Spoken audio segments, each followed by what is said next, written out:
नमः शिवाय, ओम नमः शिवाय। ओम नमो भगवते वासुदेवाय। ओम देवकी सुत गोविंद वासुदेव जगतपति देवमे तनियम कृष्ण त्वाम अहम शरणम गतः। अथ श्री ब्रह्मांड महापुराणे मध्यभागे तृतीय उपोद्घातपादे भार्गवचरिते परशुरामस्य कैलासगमनं नाम एकचत्वारिंशत्तमो अध्यायः। वसिष्ठोवाच दृष्ट्वा पितुर्वधं घोरं तत्पुत्रास्ते शतं त्वरा वारयामास सुरत्युग्रं भार्गवं स्वाबले पृथक्। एककाक्षौहिणी युक्ता सर्वे ते युद्ध दुर्मदा संग्रामं तुमुलं चक्रुः संरब्धास्तु पितुर्वधात्। रामस्तु दृष्ट्वा तत्पुत्रात् शूरान्रण विशारदान् परस्वधं समादाय युयुधे तैश्च संगरे। ताम सेनाम भगवान रामः शताक्षौहिणी सम्मितं निजघानो त्वरायुक्तो मुहूर्तद्वयमात्रतः। निःशेषितं स्वसैन्यं तु कुठारेणैव लीलया दृष्ट्वा रामेण ते सर्वे अयुयुधु वीर्यसम्मताः। नानाविधानि दिव्यानि प्रहरन्तो महोजसः परितो मण्डलं चक्रुर्भार्गवस्य महात्मनः। अथ रामोऽपि बलवांस तेषां मण्डलमध्यगः अविरेजे भगवान् साक्षाद्यथा नाभिस्तु चक्रगा। नृत्यन्निवाजो विरराजो रामः शतं पुनस्ते परितो ब्रह्मन्तः। रेजुश्च गोपी गणमध्य संस्थः कृष्णो यथा ताः परितो भ्रमत्यः। तदा तु सर्वे द्रुहिण प्रधाना समागता स्वाभिमान संस्था। समाकिरन्नन्दनमाल्यवर्षे समन्ततो राममहीन वीर्यम्। ओम नमः शिवाय। और यह शास्त्रपादादुत्तिष्ठ तध्वनिर्हुंकार गर्भो दिवमस् प्रशंसवै। तीर्यात्रिकस्येव सराक्षतानि भ्रान्तिव यद्वन्न खदन्तपाता। क्रन्दन्ति शास्त्रे क्षतवेक्षताङ्गा गायन्ति यद्वित् किल गीतविज्ञा। एवं प्रवृत्तं नृपयोधमण्डलं पश्यन्ति देवा अभ्रसवे स्मिताक्षा। तथास्तु रामो वनिपालपुत्रान् जिघांसुराजौ विविधास्त्रपूगै। पृथक् चकारातिबलांस्तु मण्डलात् अद्विच्छेद्य पङ्क्तिं प्रभुरात् चापः। एकैकशस्ता निजघान वीरान् क्षतं तदा पञ्च तदा पलायिता। शूरो व्रसशूरसेनो जयाध्वजश्चापि विभिन्न धैर्याः। महाभयेनाथ परीतचित्ता हेमाद्रिपादान्तरकाननं च। प्रथागतास्ते सुपरि स्वो नृप नः कोऽपि कांस्वेद्दृश्ये भ्रसार्तः। रामोऽपि हत्वा नृपचाक्रमाजौ राज्ञा साहाय्यार्थमुपागतं च। समन्वितोऽसावकृताव्रणेन सस्नो मुदागत्य च नर्मदायां। स्नात्वा नित्यक्रियां कृत्वा सम्पूज्य वृषभध्वजं प्रतस्थे द्रष्टुमुर्षिव शिव कैलासवासिनम्। ओम नमः शिवाय। गुरुपत्नी मुमाम चापि सुतो स्कंद विनायको मनोयायी महात्मा सावकृतव्रण संयुतः। कृतकार्यो मुदा युक्तः कैलासम प्राप्य तत्क्षणं ददर्श तत्र नगरीमो महती मलकाभिधामो। नानामणिगणाकीर्णो भरणैरूपशोभितामो नानारूपधरैर्यक्षै शोभितां चित्रभूषणैः। ओम नमः शिवाय, ओम नमः शिवाय, ओम नमः शिवाय, ओम नमो भगवते वासुदेवाय। ओम देवकी सुत गोविंद वासुदेव जगतपते देहि तनियम कृष्ण त्वाम अहम शरणम गतः। नाना वृक्ष समाकीर्णैर्वनैः चोपवनैर्युतां दीर्घिकाभिः सुदीर्घाभिस्तडागैश्चोपशोभिताम् सर्वतोऽप्यावृतां बाह्यो सीतयालकनन्दया तत्र देवाङ्गनासनानो मुक्तकुङ्कुमपिञ्जरम् तृषा विरहिताश्चाभा पिबन्ति करिणो मुदा यत्र सङ्गीतसन्नादा श्रूयन्ते तत्र तत्र गन्धर्वैरप्सरोभिश्च सततं सहकारिभिः तां दृष्ट्वा भार्गवो राजन् मुदां परमयायुतः ययो तद्दूर्ध्वशिखरं यत्र शैवो परमगृहं ततो ददर्शं राजेन्द्र स्निग्धच्छायां महावटम् तस्याधस्ताद्वरावासं सुसेव्यं सिद्धसंयुतं ददर्शं तत्र प्राकारं शतयोजनमण्डलं नानारत्नाचितं रम्यं चतुर्द्वारं गणावृतं नन्दीश्वरं महाकालं रक्ताक्षं विकटोदरम् पिङ्गलाक्षं विशालाक्षं विरूपाक्षं घटोदरं मन्दारं भैरवं बाणं रूरुं भैरवमेव च वीरकं वीरभद्रं च चण्डं भृङ्गिं ऋटिं मुखं सिद्धेन्द्रनाथ रुद्रांश्च विद्याधर महोरगानो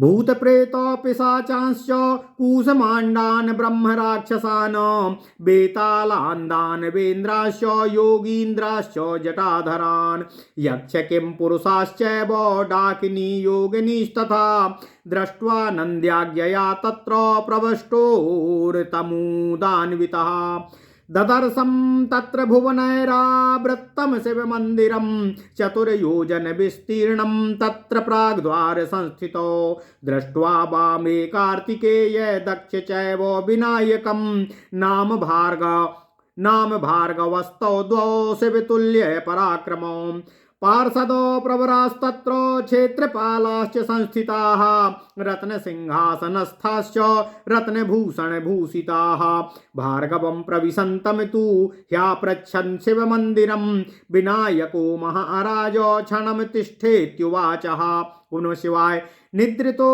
ह्यूमया युक्तो महादेवोऽधुनेति च ईश्वराज्ञां गृहीत्वा मन्त्रागत्य क्षणान्तरे त्वया सार्धं प्रवेक्ष्यामि भ्रातस्तिष्ठाग्र साम्प्रतं विनायक कवश्चैवं श्रुत्वा भार्गवनन्दिनः प्रवक्तुमुपचक्रामो गणेशं त्वारयान्वितः रामुवाच गत्वा ह्यतः पुरं भ्रातः प्रणम्य जगदीश्वरो पार्वती शङ्करौ सद्यो यास्यामि निजमन्दिरं कार्तवीर्यः सुचन्द्रश्च सुपुत्रो बलबान्धवः अन्ये सहस्रशो भूपा काम्बोजः पाहलवासका कान्यकुब्जा कोसलेशा मायावन्तो महाबलः निहता समरे सर्वे मया सम्भ्रू प्रसादतः तमिमं प्रणीप्तयव यास्यामि स्वागृहं प्रति इत्युक्त्वा भार्गवस्तत्र तस्थौ गणपते पुरः प्रोवाच मधुरं वाक्यं भार्गवेशा गणाधिपः विनायक उवाच क्षणं तिष्ठ महाभागो दर्शनं ते भविष्यति अद्य विश्वेश्वरो भ्रातर्भवान्या सह वर्तते स्त्रीपुंसोर्युक्ता योऽस्तात सहायकासन संस्थयो करोति सुखभङ्गम यो नरकं सा व्रजेद ध्रुवम् विशेषतस्तु पितरं गुरुं वा भूपतिं द्विजः रहस्यं समुपासीनं नः पश्येदिति निश्चयः कामतो वापि पश्येदः सुरतोन्मुखं स्त्रीविच्छेदो भवेत् तस्य ध्रुवं सप्तसु जन्मसु। ओम नमः शिवाय ओम नमः शिवाय ओम नमः शिवाय। ओम नमो भगवते वासुदेवाय। ओम देवकी सुत गोविंद वासुदेव जगतपते देहि मे तनियं कृष्ण त्वाम अहम शरणं गतः। श्रोणिं वक्षाः स्थलं शक्रं यः पश्यति परस्त्रियः मातुर्वापि भगिनो वा दुहितु सा नराधमः।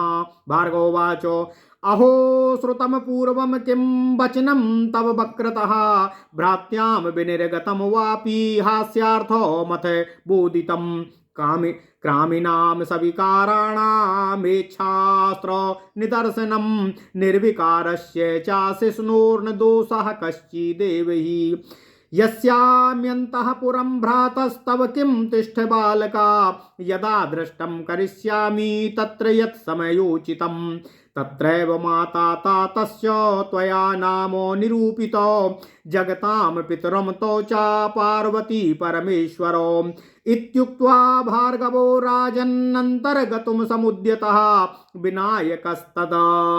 विनायकस्तदुत्थाय वारयामास सत्वरं भागयुध्यं चातयोरासीन् मिथो हस्तो विकर्णनम् वागयुद्धं चातयोरासीन् मिथो हस्तो विकर्षणं दृष्ट्वा स्कन्दस्तु सम्भ्रातो बोधयामास तौ तदा बाहुभ्यां दौ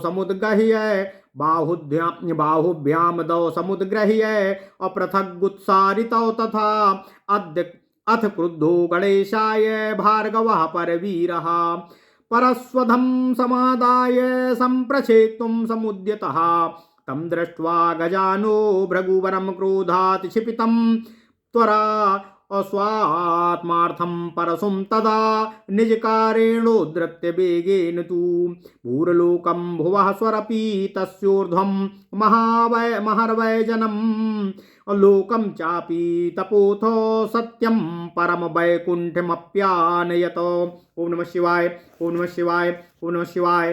तस्योर्धं चाभिदर्शयन् भृगुवरं गोलोकमीशात्मजो निष्पात्याधरलोको सप्तकमपीठं दर्शयामास च उद्धृत्याथ ततो हि गर्भसलिले प्रक्षिप्तमात्रं त्वराभीतं प्राणपरिप्सुमान् यदधो तत्रैव यत्र स्थितः।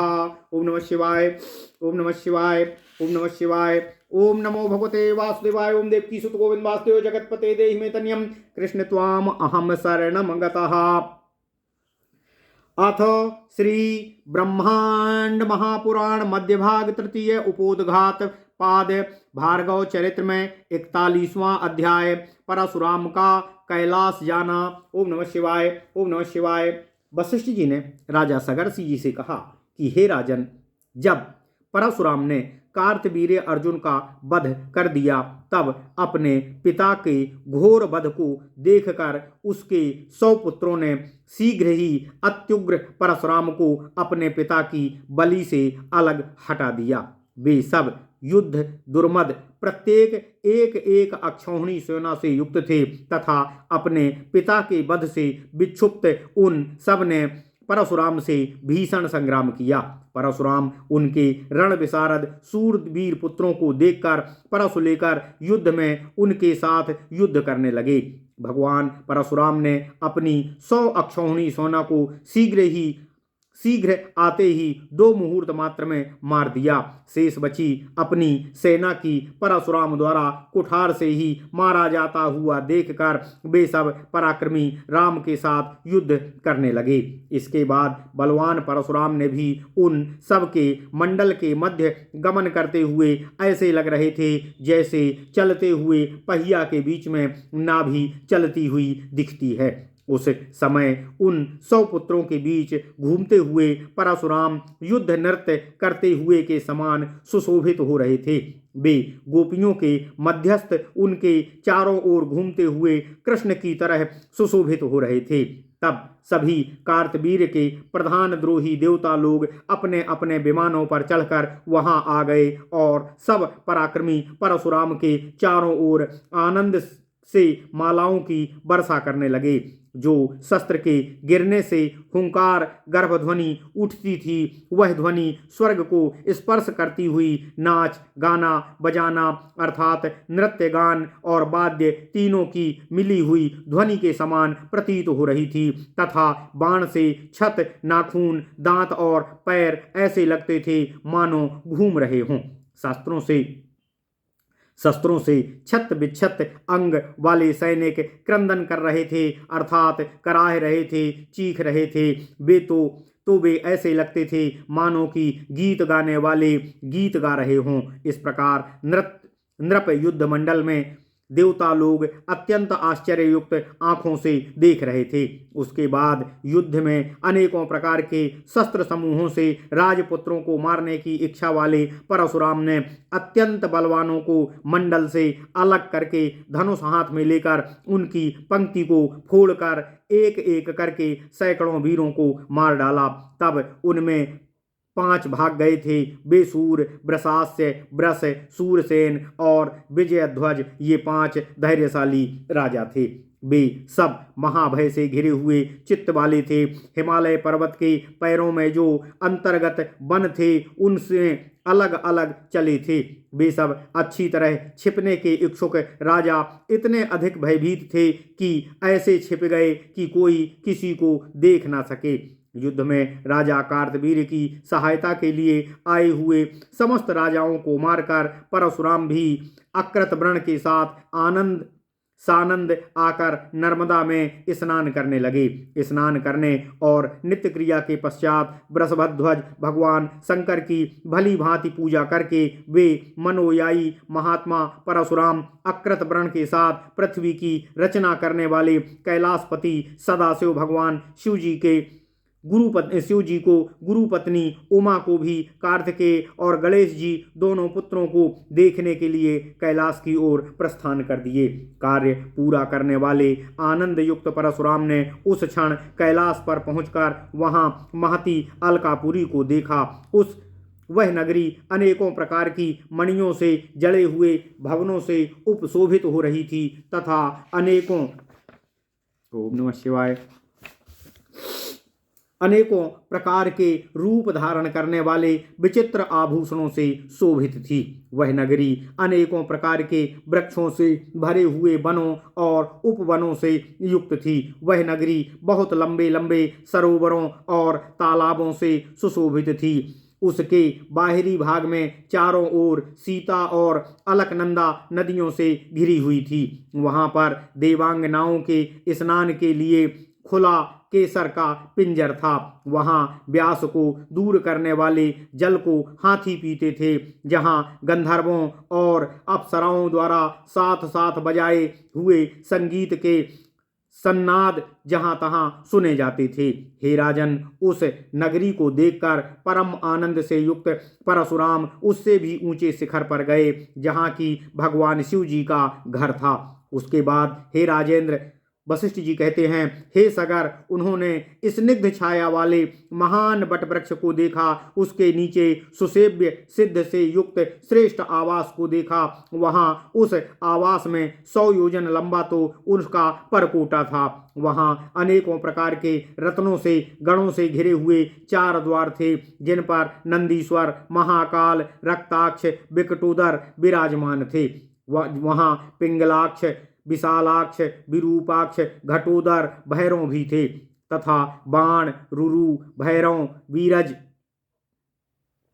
वीरक, वीरभद्र, चंड, भृंगी, ऋटि, मुख, सिद्ध, इंद्रनाथ, रुद्र, विद्याधर, महान सर्प विराजमान थे और भूत, पिशाच, कूष्मांड, ब्रह्म राक्षस, बेताल, दानवेंद्र, योगींद्र, जटाधर भी विद्यमान थे तथा यक्ष, किमपुरुष, डाकिनी और योगिनी भी विराजमान थे। उनको देखकर वहां नंदी की आज्ञा से परशुराम सानंद भवन में प्रविष्ट हुए। वहां पर परशुराम ने भुवनों से घिरे हुए भगवान शिव का मंदिर को देखा जो 4 योजन विस्तीर्ण था, जिनके द्वारों पर वाम द्वार पर कार्तिकेय और दक्षिण द्वार पर गणेश जी को देखकर परशुराम ने शिव तुल्य पराक्रम वाले उन दोनों को प्रणाम किया। रत्नों से जड़े हुए सिंहासनों पर रत्नाभूषणों से भूषित मुख्य सभासद क्षेत्रपाल बैठे हुए थे। वहां शिव मंदिर में प्रवेश करते हुए परशुराम को गणेश जी महाराज ने उनसे परिचय पूछा और फिर जानकर कहा कि अभी ठहरो, क्योंकि भगवान शिव इस समय माता उमा के साथ विश्राम कर रहे हैं। अतः मैं स्वामी की आज्ञा प्राप्त कर यहाँ क्षण भर में आकर आप तुम्हारे साथ प्रवेश करूँगा। अतः हे भाई, इस समय तुम यहाँ ठहरो। गणेश जी के वचन को सुनकर शीघ्रता करने वाले भृगुनंदन परशुराम ने गणेश जी से कहने लगे। परशुराम ने गणेश जी से कहा कि हे भाई, मैं अंतःपुर में जाकर जगदीश्वर, पार्वती और परमेश्वर को प्रणाम करके शीघ्र ही अपने घर वापस चला जाऊंगा। शंभु की कृपा से मैंने कार्तवीर्य सहस्त्रार्जुन, उसके पुत्र सुचंद्र को पुत्र सेना और बंधुओं सहित अन्य हजारों भूपालों यथा काम्बोज, पल्लव, शक, कान्यकुब्ज, कौशलेश आदि मायावी महाबलियों सहित सभी को युद्ध में मार दिया है।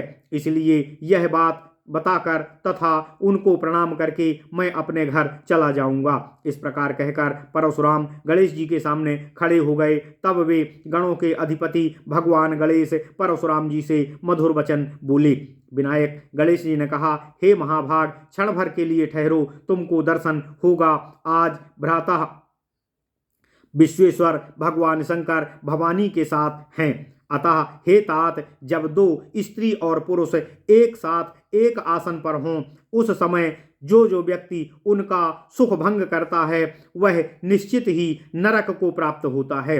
विशेष रूप से तो ब्राह्मण, क्षत्रिय एवं वैश्य को माता, पिता, गुरु और राजा को एकांत में एक आसन पर सोया हुआ निश्चित ही नहीं देखना चाहिए। जो व्यक्ति काम भाव से अथवा अकाम भाव से उनको रमणोन्मुख देखेगा वह मनुष्य 7 जन्मों तक निश्चित ही स्त्री वियोग को प्राप्त करेगा, अर्थात 7 जन्मों तक उसका विवाह नहीं होगा। यहाँ पर यह दोनों के लिए है। स्त्री देखे तो उसे पति सुख नहीं मिलेगा और पुरुष देखे तो उसे पत्नी सुख की प्राप्ति नहीं होगी। ओम नमः शिवाय, ओम नमः शिवाय, ओम नमः शिवाय।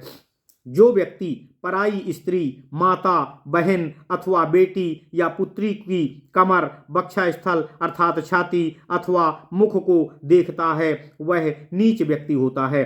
परशुराम ने कहा, अरे, मैंने आपके मुख से क्या अपूर्व वचन सुना है। यह वचन आपने भ्रांति से कहा है अथवा हंसी मजाक में कहा है, क्योंकि यह जो कहा है वह सब तो कामी पुरुष द्वारा तथा बुरे विचारों वालों लोगों के लिए है। निर्विकार व्यक्ति तथा शिशु के लिए यहाँ कोई दोष नहीं है। इसलिए हे भ्राता, मैं तो अंतःपुर में जाऊंगा। तुम्हारा यह कहना कि ठहरो हे बालक, जैसा मुझे दिखाई देगा उस समय जो उचित होगा मैं करूंगा।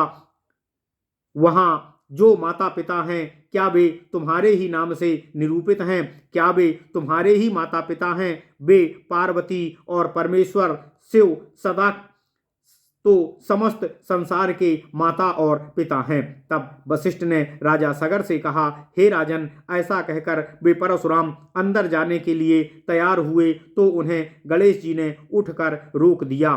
तब उन दोनों में परस्पर वाग युद्ध और हाथापाई होने लगी। परशुराम घुसने लगे, गणेश जी उनको हाथ पकड़कर रोकने लगे। यह देखकर कार्तिकेय तो आश्चर्यचकित हो गए। तब उन्होंने उन दोनों को अपनी भुजाओं से पकड़कर अलग अलग कर दिया।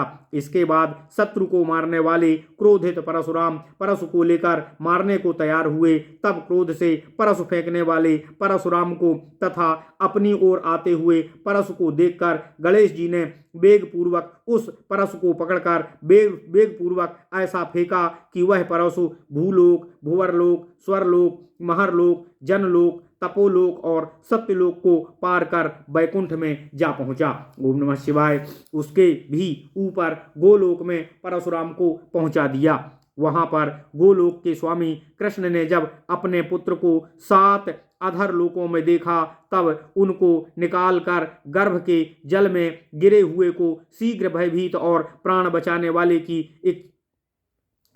बचाने की इच्छा वाले परशुराम को वहीं पर जहां वे स्थित थे स्थित कर दिया। ओम नमः शिवाय, ओम नमः शिवाय। इति श्री ब्रह्मांडे महापुराणे वायुप्रोक्ते मध्यम भागे तृतीय उपोद्घात पादे भार्गव चरिते 1/4 अध्यायः। इस प्रकार श्री ब्रह्मांड महापुराण वायुप्रोक्त मध्य भाग तृतीय उपोद्घात पाद का 41वां अध्याय भार्गव चरित में परशुराम का कैलाश जाना पूर्ण हुआ। ओम नमः शिवाय, ओम नमः शिवाय, ओम नमः शिवाय।